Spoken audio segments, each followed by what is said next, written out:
Good morning, students. In our previous class, we studied about the nutrition and I explained about the autotrophic nutrition. Today, we are going to study some more details about the process of photosynthesis that I explained in my previous class. The food that plants make is used not only by themselves but also by the entire living world.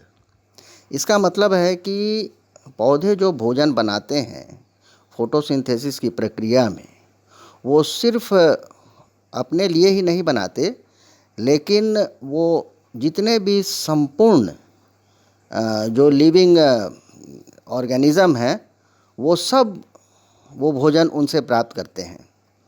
Besides, as you already know, photosynthesis helps to maintain the balance between oxygen and carbon dioxide levels in the atmosphere. और हमने अपने पहले class में भी देख लिया है कि जो फोटोसिंथेसिस की प्रक्रिया होती है उसमें हरे पौधे हवा से कार्बन डाइऑक्साइड ले लेते हैं और ऑक्सीजन को रिलीज़ करते हैं, ऑक्सीजन को बाहर निकालते हैं उस प्रक्रिया में, और वो ऑक्सीजन जो है वो दूसरे सभी लिविंग बींग्स उसको श्वसन के रूप में इस्तेमाल करते हैं. तो इस तरह से प्रकृति में कार्बन डाइऑक्साइड और ऑक्सीजन की जो मात्रा है वो हमेशा बैलेंस रहता है. Therefore, in the absence of photosynthesis, life would have been impossible. The simplest method of testing whether photosynthesis has taken place is to find out if starch is present in a leaf. और अब हमें यह समझना है कि photosynthesis की प्रक्रिया में हरे पौधे जो अपना भोजन बनाते हैं तो वो भोजन स्टार्च के रूप में उनके शरीर में जो है स्टोर हो जाता है. तो इसकी जांच हम कैसे करेंगे, तो इस एक्टिविटी को हम लोग ज़रा समझने की कोशिश करें. Pluck a leaf from a plant which has been exposed to sunlight. Boil it for about 5 minutes in water to soften it. Place it in a test tube containing alcohol.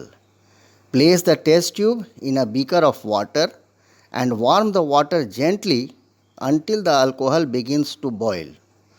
The alcohol will dissolve the chlorophyll and the leaf will lose its green color. Wash the leaf in warm water to remove the alcohol. Now spread the leaf out flat on a white tile and pour iodine solution on it. Remove the leaf from the iodine and wash it with water.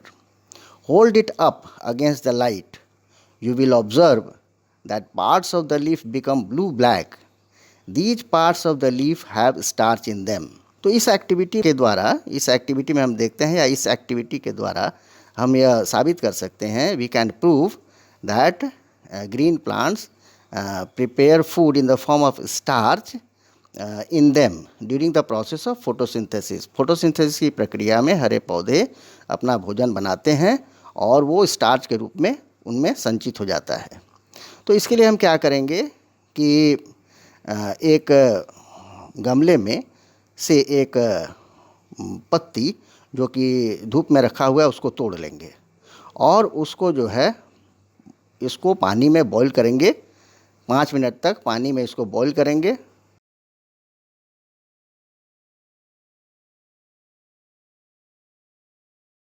उसके बाद उसको एक test tube में रख देंगे और test tube में कुछ अल्कोहल हम डाल देंगे. फिर उस टेस्ट ट्यूब को हम एक गर्म पानी वाले बर्तन में रखेंगे, अर्थात कि एक बर्तन हम लेंगे जिसमें गर्म पानी हो और फिर उसको गर्म करेंगे. और इस तरह से पानी गर्म होगा और पानी गर्म होने से क्या होगा कि टेस्ट ट्यूब के अंदर जो अल्कोहल रखा हुआ है वो बॉईल हो जाएगा और इसके कारण जितना भी क्लोरोफिल पत्ते में है जो हरे रंग का है वो उससे रिमूव हो जाएगा और पत्ती जो है अब वाइट कलर की हो जाएगी. अब उस पत्ती को हम क्या करेंगे, उसमें से टेस्ट ट्यूब में से बाहर निकाल लेंगे और उसको एक टाइल पर उसको फैला देंगे. फिर उसमें हम 2-3 बूंद आयोडीन सॉल्यूशन की डालेंगे और हम पाएंगे कि वो लीफ जो है वो ब्लू ब्लैक हो गया है. वो ब्लू ब्लैक इस कारण हो गया है क्योंकि हरे पौधे ने उसमें स्टार्च का फॉर्मेशन कर लिया है, स्टार्च उसमें बना हुआ है, भोजन उसमें बना हुआ है. So by this activity we can easily prove that during photosynthesis plants make their food. अब आप जो है इस एक्टिविटी को फिर से जो है समझने की कोशिश करेंगे, फिर से इसको समझेंगे और फिर कुछ ये प्रश्न जो है आप उसको करें. और इसके बाद फिर मैं बताऊंगा कि कंडीशन नेसेसरी फॉर फोटोसिंथेसिस अर्थात कि प्रकाश संश्लेषण के लिए कौन कौन से कंडीशंस की आवश्यकता होती है. Thank you.